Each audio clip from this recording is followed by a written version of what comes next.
All right, well, you know what? We're 5 minutes into this thing. I'd say whoever else jumps on at this point, we can, we'll just let them in, but let's get started. So we close this, and everyone, you guys can all see my screen okay? Yes. All right, I'm gonna minimize that so you guys can see. So, you know, what I'd like to do, these links here, by the way, they go, eventually they're gonna go to our new marketing website, but right now they go to our YouTube channel. So we have 3 recorded webinars that go a little slower on this overview, and then this 1 recorded webinar that goes pretty slow over the quoting and the quoting setup, and then another one that just focuses on the job flow. So if it's okay, today I'll kind of do an overview, just kind of a quicker overview of everything, but then it'll give us time to have, you know, do a Q&A, and I can show you more specific things that you guys might you know, be looking to have solved in your shop. So, but this is my demo account. So my demo account lives on a different server than what you guys live on. So there's a few things that might not work quite as well in my demo account that work better in the app, but not much, but there's a few things like, but anyway, you'll see as I'm going through. But your dashboard, you know, some folks really, you know, like living off a dashboard and have a dashboard view. It is a good way to kind of see the jobs that you're associated with, and then if you have any events on the calendar that are on for today or this week, those will show up here. This little overview is kind of a snapshot of the job flow board, so you can kind of see how many jobs are in each stage of production. So these match the job flow board. But then you can at least kind of, you know, you can see where things are getting stuck. So if you have, like for example, a typical sign shop might have a lot of red. Why are all your jobs past due? Mine look like they're on time because about 10 minutes before you guys got on, I went in and updated all my my fake dates for my fake jobs. But it kind of gives you a snapshot of, you know, seeing what jobs are, you know, in what stage and how many jobs are stuck, you know, whether it's past due or they're moving along just fine. So there is a calendar view, and you know, I think a lot of these have the same information in that, you know, just whatever your preference is on a view, and I'll tell you my favorite views here in a second, but just so you can see how the calendar works. So in the calendar, it is gonna have your jobs, and you can move them. So if a job does get bumped, you know, you can bump them just like any other calendar event on a, you know, other calendars, and it does move it on the job flow board, and it does update the it just updates it all through the system. So if I slide this, it's going to update the job flow board, it's going to update the job list and the due dates and all that. And the same, and then you can open this and go straight to the job from here as well. And the same with tasks. You know, if a task is, you can see just your tasks. Other folks' tasks are all tasks that aren't even assigned. As long as they have a due date, they'll show up on the calendar. And the same with those. I mean, I can slide these, and it's going to change the task due date in the system. And then you can also go to the task from here as well. And then there's a week view and a day view, and you can print these if you like. Also, you know, it's a regular calendar too, and it's shared, so everyone can have their own. You know, you have your day, like when you log in and sign up, everyone's going to have a calendar that works for them, but then you can see other people's calendars if you elect to. You can shut them off if you don't want to see their stuff. And then this just works like a regular calendar event. So if you wanted to set up a follow-up call or whatever, you know, you can add categories to the events. You can create titles for the events. They can be repeat events. You can, once you save it, it gives you the opportunity to invite people to it. It'll send them an email reminder. So as long as they have an email in the contact section, it'll do that. So it is good, like if you do regular production meetings and you want to set up, or sales meetings or whatever, and you want to set up a meeting and invite people on the team, it'll at least send them an email to remind them. And you can set up multiple reminders too. So you can set up, you know, remind one day ahead of time, remind 15 minutes ahead of time, that sort of thing. Contacts, you know, the big thing about contacts is, the way it works you don't have to come here to set up contacts. So if a new person calls in and wants something done, you can just simply create a new job, and then you'll have the opportunity to fill out their information there, and it'll feed it over here. Also, if you're syncing with QuickBooks, your contacts from QuickBooks will come over to SignTracker. And if you already have some contacts in SignTracker, it'll give you an opportunity to sort of, merge this one, select this one, not this one, that sort of thing. So you can clean them up there. So if you're starting to play around with SignTracker and you enter in a few customers, don't worry. And then you decide to sync with QuickBooks, those will come over. And these, you can set up categories for, customers, churches, customers, property managers, customers, whatever, and then you can add people, to them. So if I wanted this one, and this one to all be, you could have a category, my favorite clients, and then you can add them to that or remove them from that group. And they can be, part of multiple groups. But the big thing is when you set up a company, whether it's either here, a new company, or in a job, then after you set the company up, you start adding contacts to that company. So this is really helpful when you have, say, like a property management company, and you might have, ABC Property Management, and then there's 5 different folks there that you work with. So you start adding them to the company, and then each of these people can have their own direct information, emails, contact. But what's nice is you can see a history of all the jobs I've done for this particular customer. And then if you go to any one of these, you can see which job you did with just this contact. And then when you're setting up a new job, I'll show you, when you start entering that in, it automatically is going to tag that to the history of these folks. So let's talk about jobs, because this, to me, my preference, I pretty much did everything under this job tab. So when I came to work in the morning, I managed a lot of projects, and then I also did a lot of sales too. So I just, for me, it was just easy to access everybody really fast here. So, if I knew I had to work on this job, I would just search it out. I'm in a Mac. If you're in a PC, it's the control key. So I'm in a command key. It's going to open up a separate tab in the browser. And then I could come in here and do whatever I needed to do to this job, and then close it, and I'd be back in my job list. And then I'd go to the next job. So the job list view and the job flow board are pretty much this. It's just a different view of the same information, right? But they're used for different things. I liked using the list view for managing my day-to-day stuff, because I could get to my project super easy. I can also move it from stage to stage here. I can also change the due date if I needed to. I could go to the client, I could go to the job from here, so it was good. The job flow board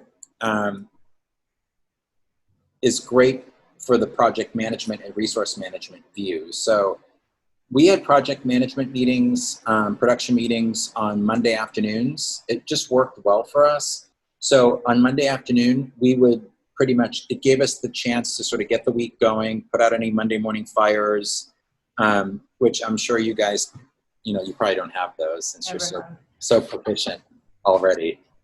You already have it together. But you know what I mean? It gave a chance to kick off the week and get things rolling. But Monday afternoon, we would literally go through every single one of these jobs. And, we would discuss what's going on with them, what still had to be done. If a job was sold, from here you can assign a due date to the job, and, you can slide it over into whatever, pending approval, pre-production. And these stages, by the way, these columns, you can set up as many as you want. I think when you first pop open SignTracker, it's, and this is how we did it in our sign shop, my first sign shop, the bigger one. Everything was either open bid or open job, pre-production, production, install delivery, and closeout. And each of those stages had different tasks underneath them. So for us, this was pre-internet days, pre-internet software days anyway. But each of our project managers had rolling file carts next to their desk, and they were set up with like dividers. And as jobs moved, they would just literally pick up, move the file folder to the next stage. Well, that's kind of how this works. You can add as many columns as you want, and just, you scroll right, left, you can see them. If you have a big board in your shop, or a monitor rather, you can put this up on a big monitor. And basically how to edit these is just just insert column, and you can name it whatever you want, and it's going to create the new column, and then you can start moving stuff in, and then you have a new stage, and then also then just to delete, same thing. And to change the names, just double click. You can name these whatever you want. And lastly, if you want to move it, just kind of hold your cursor under the name-ish, hold it down, and then slide it. Can be a little touchy, but anyway, once you get there, you can slide these and order them in any way you want. The other thing about the job flow board, it gives you the opportunity, like say, I know some shops might have these columns labeled flatbed printer, roll-in printer, or whatever. However you want to set up your stages of production, you decide how you want to prioritize the job in this stage. So it could be that, this stage is for the print department, while a big job just came in, big job's on the books and everything's just about ready for production, but you have 3 small jobs, or you have your favorite client that ordered a couple of banners. Well, you know what, let's go ahead, and we know this is going to be tied up for a couple of days, so let's knock out 2 or 3 small jobs, get those to the customer, get paid, helps with cash flow. So that's the idea of a job flow board. It's really kind of managing your priorities. And priorities can mean different things to different shops. Maybe you're a first in, first out shop, and that's hardcore. That's how you are. If your best client or your worst client orders something, first in, first out. Most times it doesn't work like that. Most times it's my favorite client gets taken care of. But also resources. It makes sense if something's going to be tied up for a few days to knock out a few small jobs. Also in here you can put jobs on hold. So if you haven't already played around with this, so let's say you're doing a sign, whether it's an electric sign or a printed sign, and it's going outside and it requires a permit. So you could say, okay, well, this job's ready to go, into production, but we're just waiting to get that permit in hand. So you can put it on hold. Or in this one, particular one's in the design column that I created. So maybe it might be that you're waiting for, the final color approval from client, or you're waiting for their logo, vectored logo or whatever. So you can put jobs on hold. Same with opportunities. So if you have, if you set your first column up as opportunities, a new job gets set up and you're the salesperson, but you're not really the person that moves it into these different stages, you can just say, hey, this is ready for the next stage. So, if the next stage is quoting, then the estimator can come in and say, okay, great, I'm going to pull this into quoting and get this knocked out, or design, or whatever. So that's the idea behind the job flow board. We would use the job flow board for our meetings Monday, and then we had another, we call it a stand-up meeting, but we had another sort of quicker meeting on Thursday mornings. So that gave us like Monday morning to get the week going, Monday afternoons have our meeting, a few hours at the end of the day, Monday to finish up Monday, Tuesday, Wednesday, and then Thursday morning another quicker meeting, and then the rest of Thursday and Friday to finish up the week. And that seemed to work really well for us. Not that we didn't talk about jobs in between, we did, but that just seemed, that schedule for meetings worked out really well. The other thing, just a couple little things about the job flow board. So you can look to see if you really want to see who the sales rep is, who the project manager is, if there's open tasks on the job, the date the job was created, and show full description and save it. So some sign shops like to have this note section in the middle, super long. They take notes and description of the job, and that's great. And so if you don't select show full description, it'll show the first 5 lines, and then after that you have to click on it. And if I click on it, it's going to open it up so I can see the rest of it. Hey, Joe. Yes. Are we able to put any attachments into these cards, like a PDF or a JPEG or anything that we're able to click on and view? Because there's a few that like to just scan all their handwritten work and Yes. attach it. Yes, for sure. So well, anyway, I think I'm done with the job flow board, so we can go into a job now and look at all that stuff. Other than the other thing is, if that's one view, you can look at it collapsed. If you're searching, you can also filter by stage. You can filter by employee, and you could do a search to, let's say, Joe's Coffee House. You wanted to see those jobs. So that's the rest of the job flow board. So I can kind of close us out of there. Let's go back to our job list, which is the same thing, just a different view. But let's just set up a new job, because my jobs are so filled with junk. I'll set it just because it's my demo account.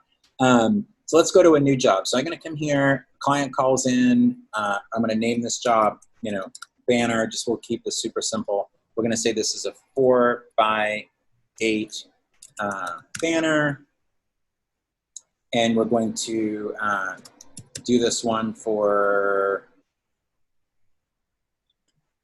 a law firm. Now, if this is a brand new client and they're not in the system yet, you can type in their name, and it'll just, like if I was to type in RLL whatever, it's going to show this. Add new company, add new person. So if I'll use my mailing address for this, but if you have their address, you can enter it in. You don't have to. If they're just calling in the first time, you could always come back and capture this information later. You don't have to have it here. So contact information, and these here, and we're going to be changing this soon, but these here are just the tags for filtering. So the phone numbers would actually go here. I'll put my phone number in so you guys don't have to watch me type really slow.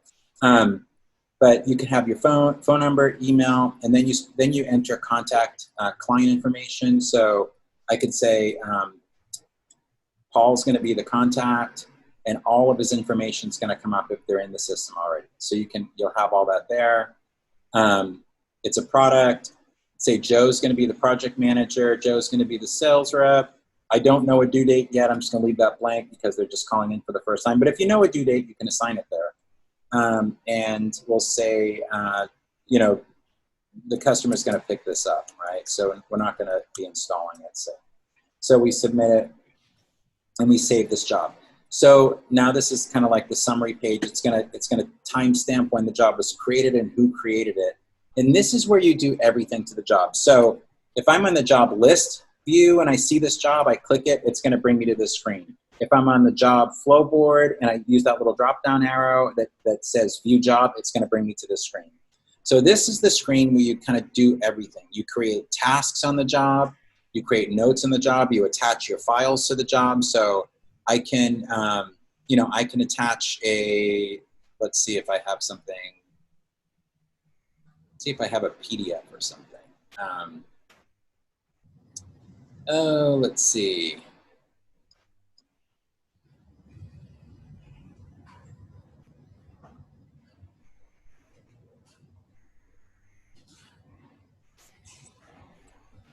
Okay, so you can upload all your files here to the job, and then if you want to see it, you just click it.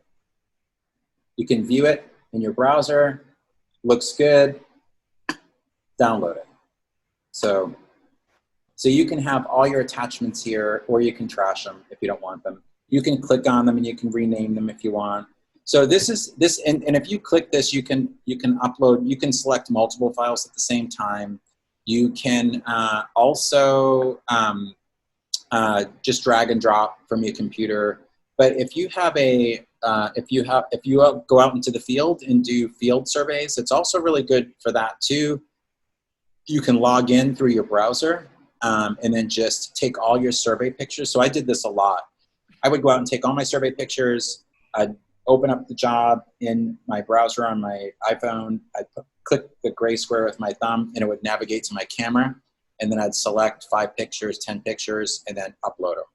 And then that way there, especially if I was doing multiple surveys in the course of a day, it would, I wouldn't get them confused. And if you're the kind of person, I mean, there there are survey forms for different types of projects in the field. But if you're a person that just likes to go out and scribble and take notes and take measurements or whatever in kind of old school clipboard, which I did a lot, it worked better for me. I would also just take a picture of all my hand scribbling and then upload that immediately too. So it would just kind of keep me from losing anything.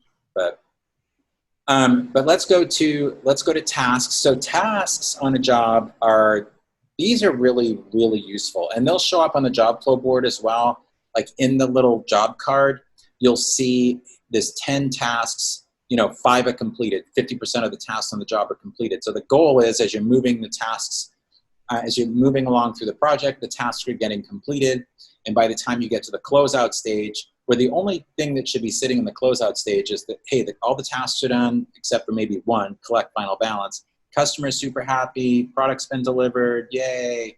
And then it sits in the closeout stage, and when the final check's collected, then whoever is the person, this is how we did it, whoever is the person that collected the final check, which is usually the controller, and the check was received, they would in during production meetings or even before, they would just go in and they would move that job.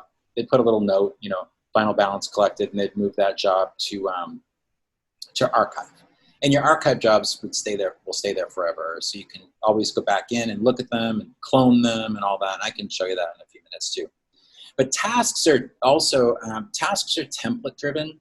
So under settings in the app, you can set up task lists. You can do it here too. So if it was a brand new job, if you're just starting with SignTracker, you can just start a fake job and you can create task lists and then save the task list as a template, or just do it in settings. But when you save a task list, what's nice is you can save a simple task list. So say, this is just a banner, right? Order banner, get proof approval, give banner to customer, collect money. And then these can be assigned to whoever. You can have a separate due date on the task that's separate from the job due date. So say if we actually had a due date here, let's say this due date was the 30th. Well, this task, then, we need to get everything done by the 30th. So I might set this task up for the 20th, or the 22nd, we'll say. I'm going to set this up for the 22nd, and it's assigned to Joe. And I can also add a note, order from wholesaler, or whatever note you wanted to put. And you can pre-set up notes. If you want certain tasks to have descriptions on them as you're setting up these task templates, you can do that. So basically, you can build these task templates for any type of job.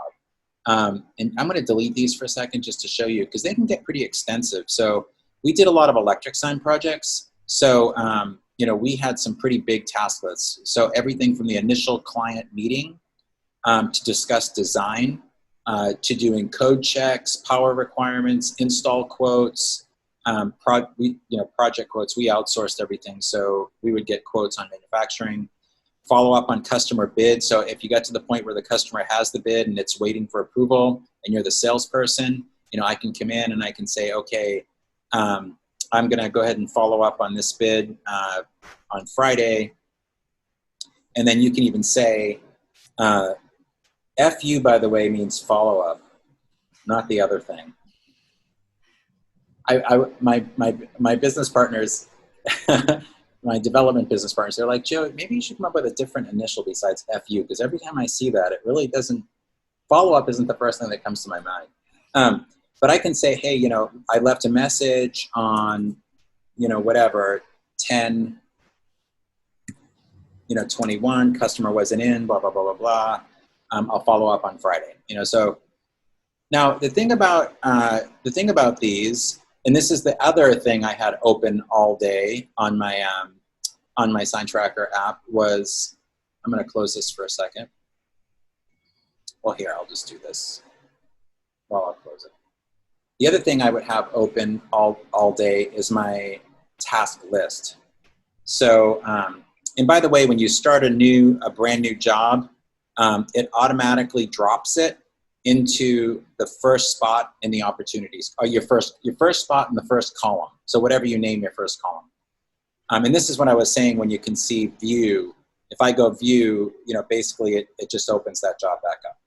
So, but on the job, so I would have the job list view and the job tasks open all day. And it was great because I could come in and it just helped me to not miss anything. So I could come in and say, okay, it's gonna automatically log me into my tasks, but if you're overseeing everybody, you know, you can come in and say, oh, I wanna see the tasks for all employees, or I wanna just see what Joe's working on or Bob's working on or whatever. You can schedule, I mean, you can look at the tasks that are for just today, this week, or next week.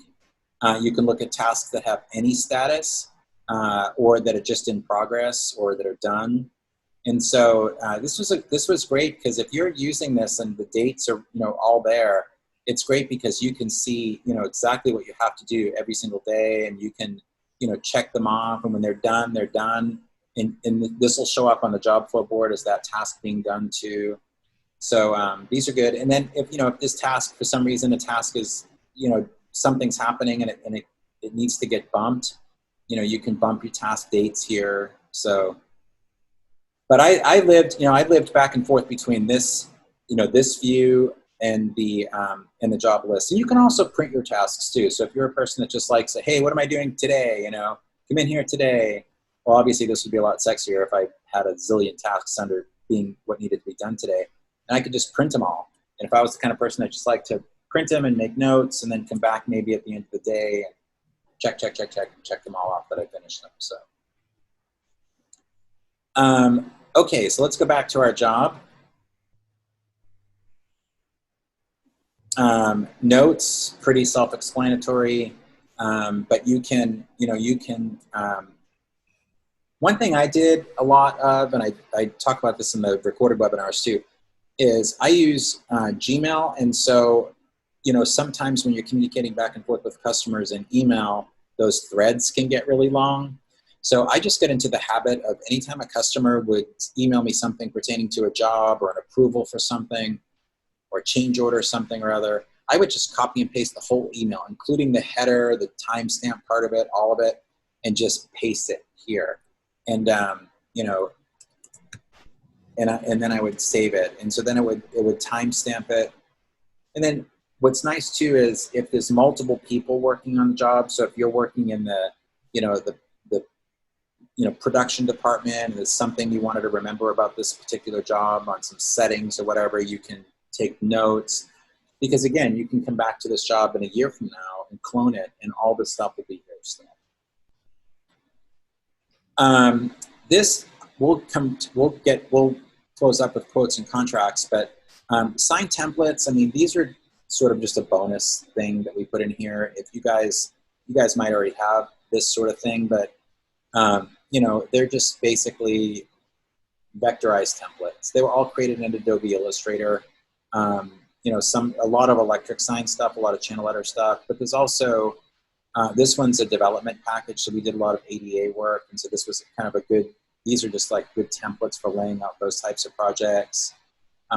Some of them are just simple, you know. You might have a lot of this kind of stuff, but anyway, we just kind of put that in there as a bonus.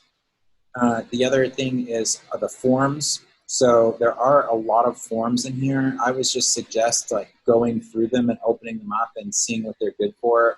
There's a lot of good work order forms in here. There's site survey forms in here. So if you were going out and just taking some measurements of a building, for example, you know, you can print this up and you can fill these out.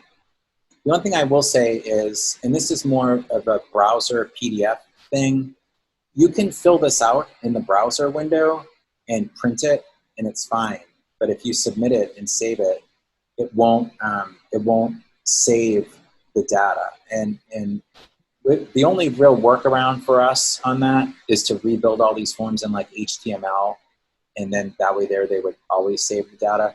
The best way to do it though is if you download it to your computer, and you can actually set this up so it's a browser setting, but you can also set this up so it automatically downloads. But if you download this to your computer, fill out all the information, and then submit it, it'll save it. So I'll just I don't know if you guys can see my desktop.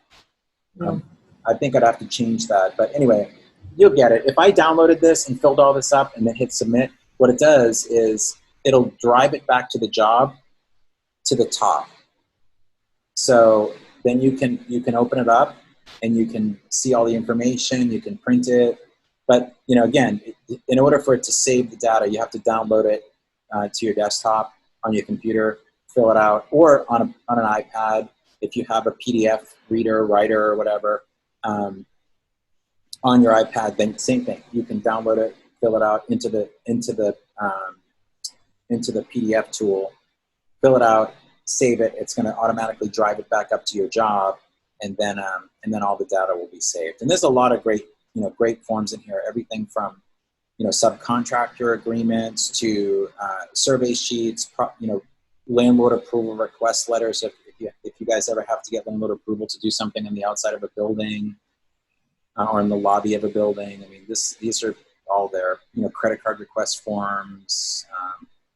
Anyway, I'll just take a few minutes and look at them all and see how they could be helpful. But let's talk about quotes. So quotes are also template driven. Basically what you have is you have items, material, labor, and formula items that feed into templates that you create. So they're very flexible. If you do everything from T-shirts, business cards to very detailed quotes for channel letters, and we have some companies that do all of the above, and so it's a little, that's the part that's always hard in a new application. I think you can get into SignTracker and start doing jobs from day one. It really doesn't take any time to get in and start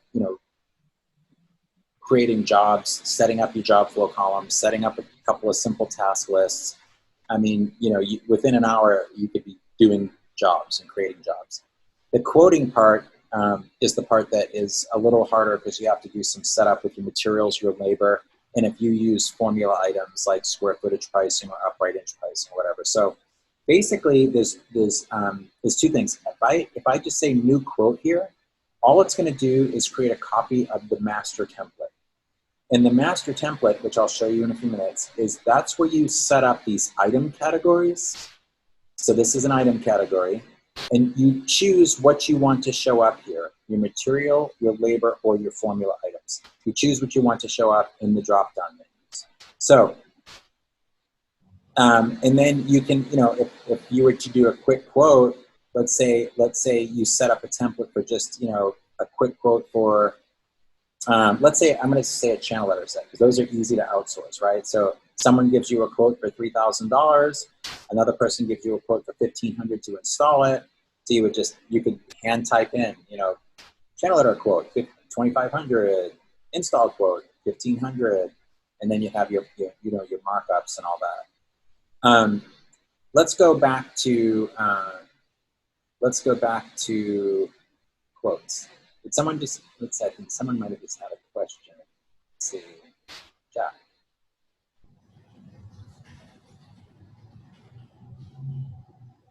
Okay. Yes.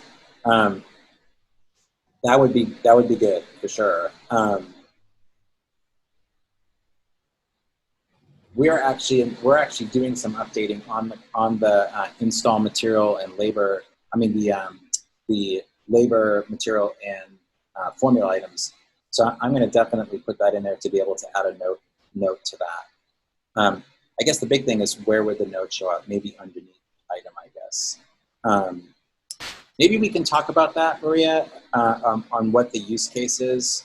If you have a chance, maybe if you think about it, send me a chat with the best number to call you after the meeting, and I'll call you really fast and we can kind of talk through that a little bit. Okay, sure. Yeah, because we're actually getting ready to do an update on that, and we definitely want to put a little note section on those.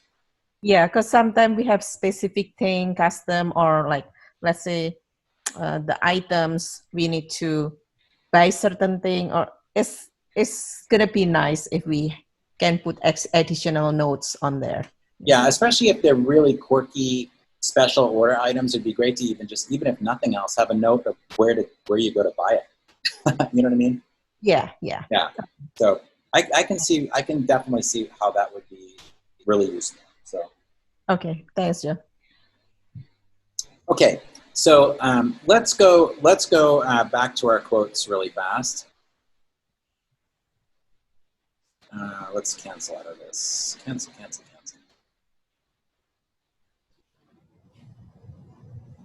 Oops. Okay. So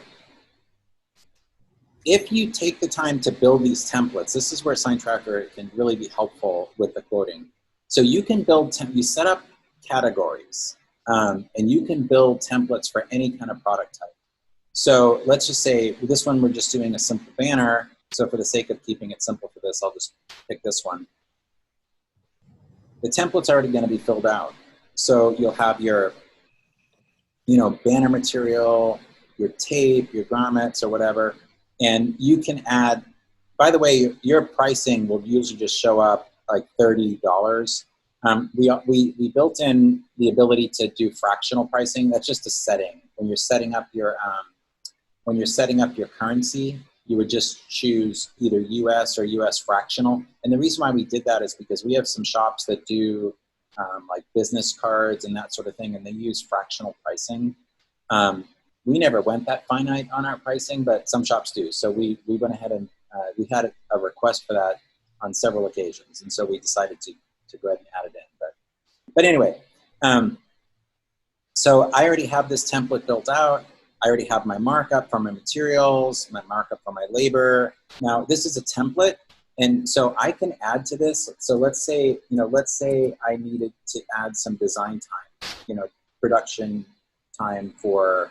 It took a few hours to clean up the person's logo or whatever, and so it's going to. So I can add to this, and as long as I'm doing the quoting inside the job, which, well, that's where you have to do it. It's not going to affect the template that you create. So, and then you can add things. You can do anything to this, and it won't hurt the template. So I could even add a category, and let's say subcontract install, and I'm going to mark it up 50%. I don't have to have anything showing up in the drop-down menu. It doesn't matter. And then I can just say, hey, Bob, the installer, gave us a quote for, $200. And so it has my markup, and so I can add things like that on the fly. If I have salespeople and you have a set commission, you can, when you're setting up the template, you can preset that up. But you can add, let's say, for example, this was a rush job and you were going to add an additional $100 to it. You can do that. Discounts, if I added a discount, it's just going to basically come in and discount whatever I put in evenly per category. So if I give the customer a 5% discount or something. Extras are going to be things like, and you don't have to use these at all if you don't want to. We liked to break out on the bottom of our contracts, surveys, permits, engineering. You might not really do any of that stuff. And so maybe art setup fees or whatever, you're just going to build that into the price up here, and that's fine. But for us, some of those things were really expensive. So if the sign was $5,000, and then we came down and on top of that, there was another $1,500 in permits and permit acquisition and engineering fees and all that kind of stuff. If we broke it out, it made the real price of the sign be the real price of the sign. So the client, at least could see, oh, okay, $5,000, because a lot, then it helped us to be more transparent, I thought, because a lot of sign shops would say things like, oh, well, permit and engineering and all that on a time and material basis. Well, what does that mean? And then at the end of the job, the client's hit with a $5,000 extra bill. So for us, it was nice to break all that stuff down. Taxes, if you're syncing with QuickBooks, your taxes will come over from there. If not, you'll have to manually enter them in.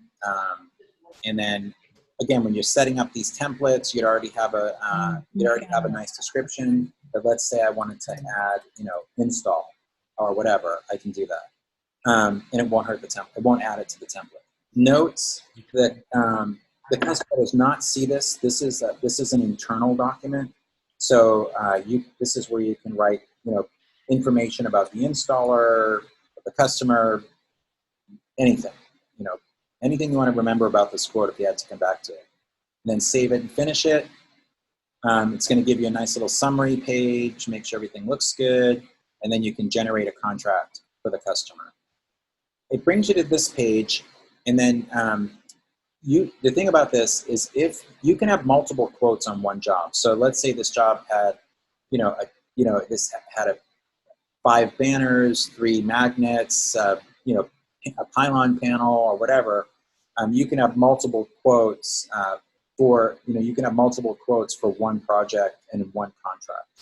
You can do them separately too, but contract notes, the customer does see this. And so let's save it. And then it's going to give you the quote that you can send off to the customer.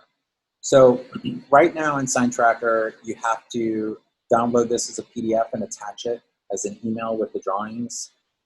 So I know that's kind of an extra step. I mean, we are at some point going to make it so you can email this directly out of the system with whatever attachments you want to attach to it. So it's on our development path. For QuickBooks syncing, if you are going to sync with QuickBooks, I know that you guys were thinking about syncing with QuickBooks Online at Banner Sign Shop. So this is where you would mark it as approved. And so this is my demo account, so I don't have it, but what's going to come up here is generate invoice, and you click it, and then you'd select which sales category that you want it to go in. So if this one was, print, it would just go, you just select print, and then send. And then what it's going to do, it'll send all the information over to QuickBooks. If the customer's brand new and you've never done business with them before, it's going to set up the customer for you in QuickBooks. It's going to set up a new customer, but it'll also generate an invoice with this information on it, which is nice. So it'll match this, and I would recommend sooner rather than later doing the QuickBooks Online integration, just because it's nice the way it brings over the contacts and all that stuff. So let's talk about setup just for a minute, and then we can take whatever questions you guys have. So under quoting setup, this is where you're going to set up your materials, your labor, and formula items. So we do put a few things in here just as a sampling. So materials, labor, and formula items feed into these templates, and taxes too. But if you're syncing with QuickBooks, your taxes will come over from there. So I would say the labor rates, there's only I think 25 of them or so in here, 26. I would just go through and delete the ones that you don't use, or if you don't use any of these and you just want to start from scratch, just hide ours. It's fine. I must have entered these in myself. That's why they're not hiding the original one. They're not being hidden with the original ones. But if you guys click hide, it'll hide all of them. Or just delete the ones you don't use and edit the ones you do. So like I said, there's only 20.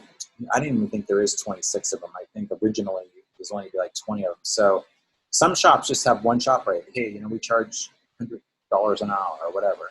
So, and the thing is, you can do a couple things with your labor rates.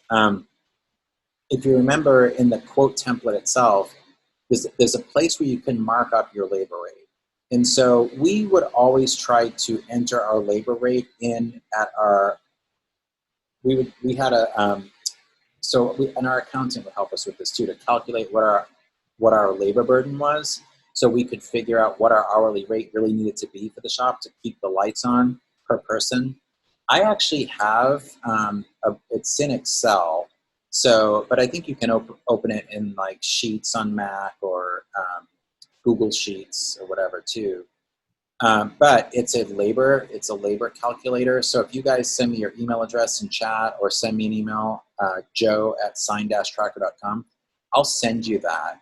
And it's a good little thing to kind of fill in what's my average light bill? What's my average, mortgage or rent payment, insurance, and it kind of helps you calculate what your labor rate should be, and then you can put your markup on it. Or maybe you're just a person that says, gosh darn it, I know if I charge $120 an hour, I'm okay. So you can put that in, $120 an hour rate, and then on the template itself, you could just put a 0% markup. And then that's your kind of list labor rate. And you can always put a little bit of a markup inside of a job. If you wanted to add a little bit, you could. it doesn't, like I said, it won't affect the templates. But so, okay, so your labor rates, and then you have your formula items. And so formula items are almost anything, really.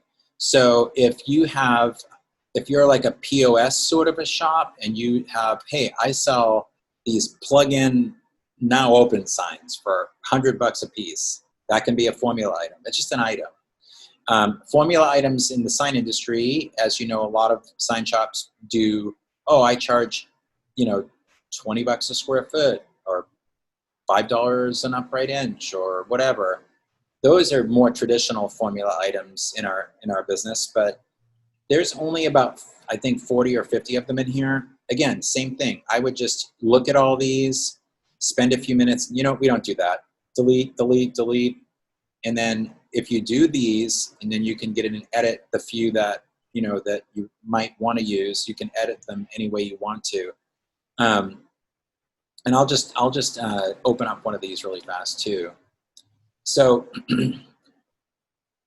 we also have tier pricing in the formula items. So let's say, for example, you sell banners for $6 or $10 a square foot, and any banner above 150 square feet, it's 5% less. 200 square feet, 10% less. 300 square feet, 15% less. And you can keep adding as many as you want. I sell it by the square foot. So when you're actually building your templates out, you put in whatever your square footage is. You put in whatever your formula items you're going to use. And then when you're doing a quote inside a job, if you type in the quantity over 150, it'll automatically make that adjustment for you. If you do tier pricing, maybe you don't. So it seems like more like print shop type places do that, where, hey, I do signs and banners, but I also do T-shirts and business cards. And business cards might be like, hey, from 1 to 5,000, I charge 5 cents each, and then over that it's 4.5 cents. And so that's a good tool for that. And then materials, this is where it always can get a little dodgy, right? Because so many sign shops have so many lists of materials. I always encourage people, and you can import them. So if you have them on a spreadsheet, you can import them. So let's see if this navigates to my little thing here. Let's see.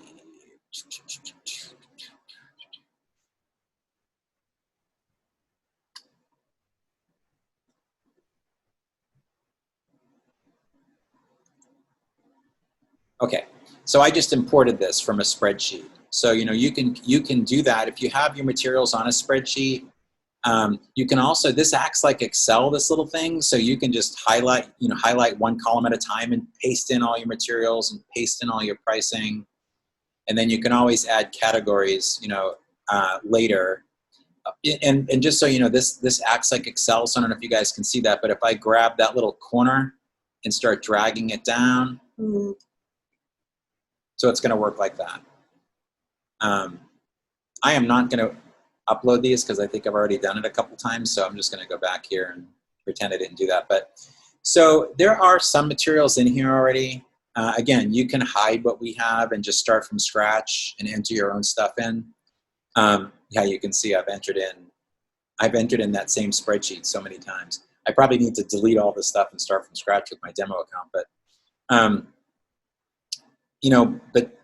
again, I would say that if you can enter in maybe your top 25 materials, and then maybe as you're moving along in SignTracker and you, let's say a job comes up and you're quoting some floor graphics. Well, instead of just, you can set the job up, but then come back to the quoting setup, add the materials or add the formula items or add the labor that you might need or whatever, if it's already in there.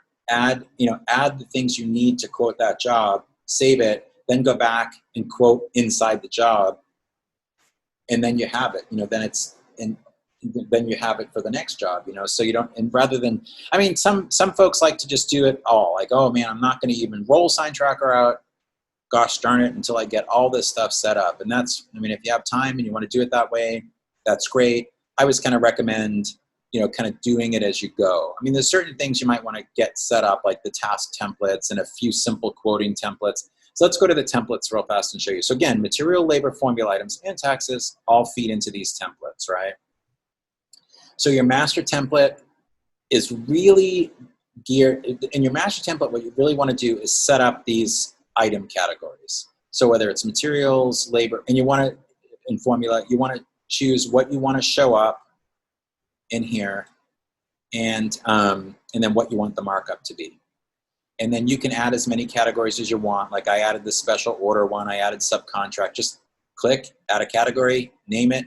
What do you want to show up in the drop-down menu? Maybe nothing. And then you can put your, change the whatever. You can change the markup. So, and then you can, you can delete it too. But if you do have sales reps and you want to pre-set up commissions, that's great. If you, in our case, like I said, we did a lot of electric signs at my first shop. So if you wanted to add, these are pretty much like if you're building out other products, templates, what you want to do in the master template is try to get the categories in here that or the categories and things that are going to pretty much be consistent on all the other templates. You can't name them master template. You have to keep it master template, save it. I won't save it. So once you get your master template tweaked out, then you can start building these templates. You can have all the different categories. So for example, like this one, we have a beer beverage sign shop, and basically they only work with beer distributors. And so they literally set up, and each distributor had like different sign types. So they basically set up all their categories by Coors, Budweiser, whatever, and then they listed out the different types of signs they made for those. They made templates for those. But I always kind of encourage people to make just a generic blank one. So like, for example, sign, 0% markup, special order item, subcontract install. And then what we did was, my second sign shop that my kids took over, we outsourced everything. So we would just get a straight quote, hey, it's going to be $5,000 for that channel letter set. So we would add that item, ABC signs, $5,000 for the channel letter set, and then we'd control the markup for each project. So, but anyway, so that's pretty much how this works. One thing I should say, just go back here for 1 second. I forgot to show you guys this. In the materials section, there is a markup in here. You can completely ignore it if you want to. The reason why we did that was because some shops were saying, hey, for things like vinyl, I might order a roll of vinyl for $100, but I automatically mark that up 50% before I even send it to the job to mark it up there, because there's so much waste. And we actually did that in our sign shop too. So we had with like substrates and things, we used to route a lot of aluminum, and so no matter how tight you would nest that, you would always have drop, and same with acrylics or whatever. So, we would always put like a 5% markup. So even if it's a handling fee or whatever, it's not really intended for additional profit, but if that's what you want to use it for, you can. Not every material merits that, but it is nice to have that option on materials that you have some waste or some handling. But again, so that's not necessarily for the profit. So if you go back to the templates and you create these templates, we'll go back to our little banner one here. This is more of the markup that generates the profit for the company. So. All right, so let's go back to our job. Let's go back to our job just really fast.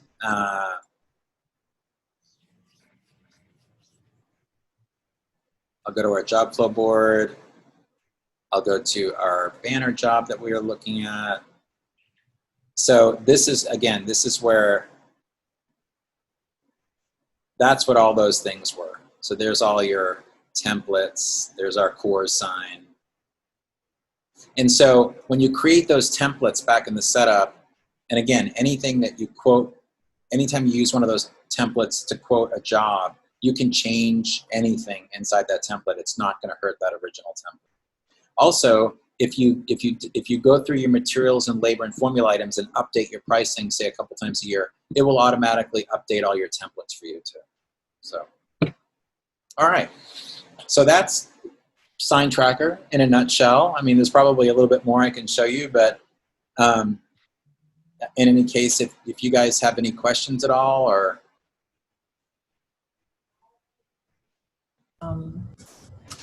hey, Joe. Regarding the forms that you have, can we do the same thing like with materials and edit them, like, or select favorites that we want the shop to use in general? You mean as far as for each? Well, basically, when you see those forms in there, Trying to find them in the. yeah. So they're in the jobs under forms. What you're seeing here, available templates. That's just kind of it's like a copy of the bank of them, you know. Okay. So you're saying like it'd be nice to just delete all the ones you know you'll never use. Yeah. You not really. That's a good suggestion though. I do like that one if you want to add it to the chat suggestion box. But you know what you could do though is, I mean, I'm wondering how you would do that. I mean, I guess whoever is setting up the job, they could just click the few little templates they wanted to use each time, and it would automatically drive them up there, even if you didn't fill them out right away. Because as soon as you click Use Template, and even if you don't do anything to it and just close it, it's going to automatically add it to the top of the job. Okay. Now, where did you say? These are inside the job. So I'm inside of our job and under forms. So basically, pretty much everything you do to a job is going to be inside the job. So whether you're, you know, just looking at the overview of the job, or creating tasks, or taking notes, attaching files, creating quotes and contracts, and templates and forms are in there too.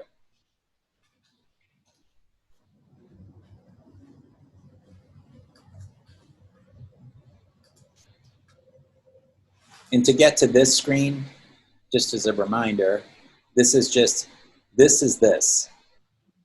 You know what I mean? So if I just go view, there it is. And I can even put jobs, you know, in here. I can assign due dates. I can change stages of production here. I can even put jobs on hold here if I want. Like say if it was pending, you know, color approval. If I go okay, it's going to automatically put that there. And if I just X out of this for a second, it's going to add it to the job flow board too. Okay. And then I had a second question in regard to the amount of storage that we get on a monthly basis. Yes. Right now, you know, I know it says on our website 1 terabyte or 500. You know, we're putting that on there in case someday it really ever gets out of control for us. But storage for us is so cheap. Like with over 300 sign shops now using SignTracker and all the files that are getting uploaded. We're literally spending, you know, a couple $100 a month with Amazon Web Services to store all our files. So right now, we're not even tracking it. At some point, we might, you know, and I mean, and we might have to come back and charge a little bit extra for storing files, but it would definitely be cheaper than like Dropbox or anything like that. So, but right now, we're not even tracking it. Okay, so most sign companies, they keep their production files within their server, but like you're talking about information that might be within a work order, or like you mentioned, you copy all of your emails and you drop it inside. Yeah, that doesn't even take up any space. I wouldn't even stress about that at all. Okay. Yeah, and just I don't think I showed you this, but also in the job list view, this is where your archives are. So browse archives. So it's kind of nice, like if you're, you know, you say this customer called you and you were, you know, having to redo this job, right? Oh, hey, I want to get that banner, blah, blah, blah, blah, blah. So I can clone this, and I can clone the tasks, I can clone the notes, I can clone the quotes, clone it. It's going to create a brand new job with a brand new job number, but yet have all that old stuff on there. So if it had them, but it might not have had anything. Had tasks, so. And then you can just, it's going to automatically, again, drop it in the first spot in the first column, which my first column is opportunity. I can assign due dates from here. So yeah, you don't lose any of this stuff. It's kind of archived for forever.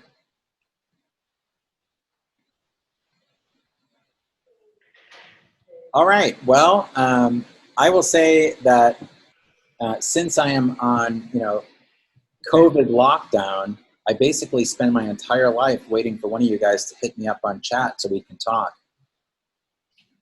So if you guys have any questions at all, you can always hit me up there. If you haven't seen this handy little thing, it's right here. This actually goes to 3 of us. And so it goes to myself, to Garrett, and to Keith. And so we do try to jump on those as soon as they come in. Although I say that, but Nicole, I missed the one you sent for some weird reason. I don't know Keith why. got me later on this afternoon. Oh, Keith did? Yeah, he did. Bizarre, because, I don't know if you can still see my screen, but basically how this works, you can see the inside, the back of SignTracker. So when it comes in, it usually comes in right here. Mm-hmm. So you can see like 0. So it might have been just some glitch, because he apologized for the wait as well. I think he emailed me or texted me back at around 11 or something. Okay, good. Well, good. Yeah, it's strange, because usually and then we keep them. Like if it's something that we're still waiting for responses for customers or whatever, we keep them in our own, we each have our own separate queues. So it's strange that I missed that. So yeah, well, good. I'm glad you took care of it. Yep, thank you. Keith is we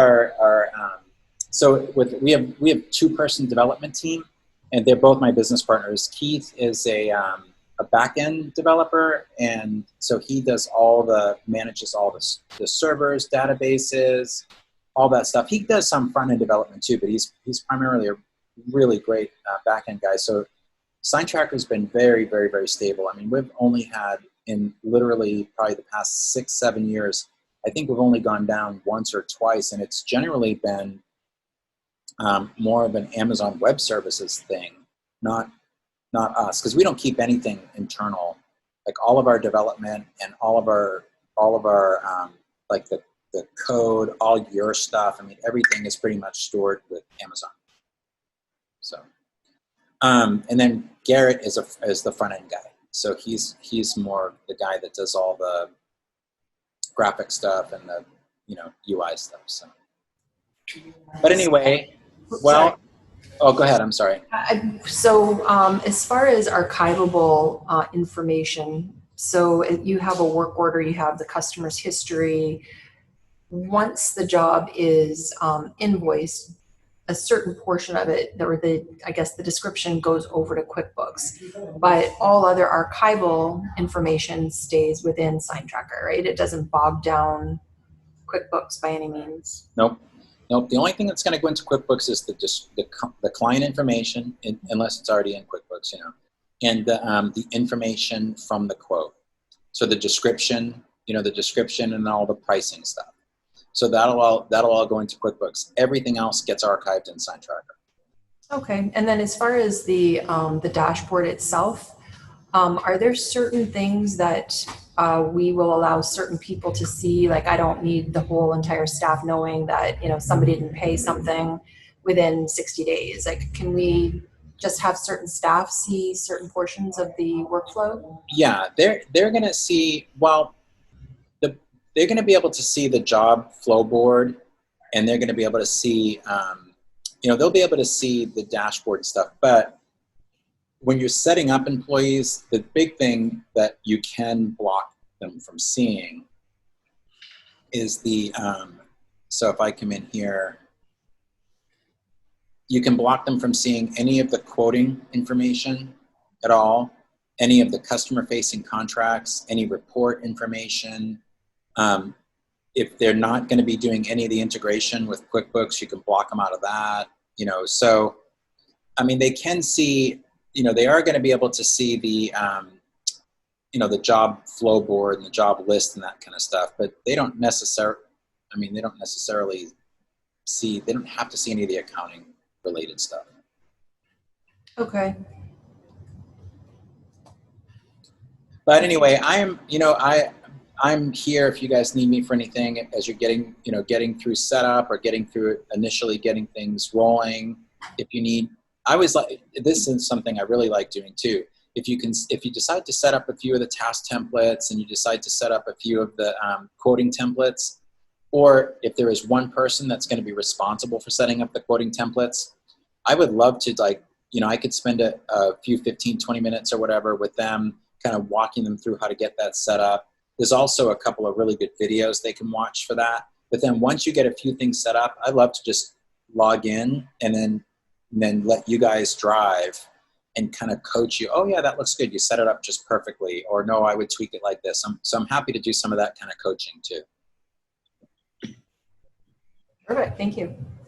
All right, guys. Well, I'll let you run since you've already been with me for probably way longer than you wanted to be. But I appreciate you guys coming today, and I'm here to help. So just reach out to us if you need anything. Thanks, Joe. All right, take care, guys. Bye.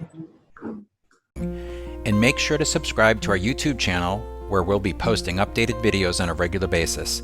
And if you have any questions or suggestions, we'd love to hear from you through our chat tool found in the app. Thanks again. Have a great day.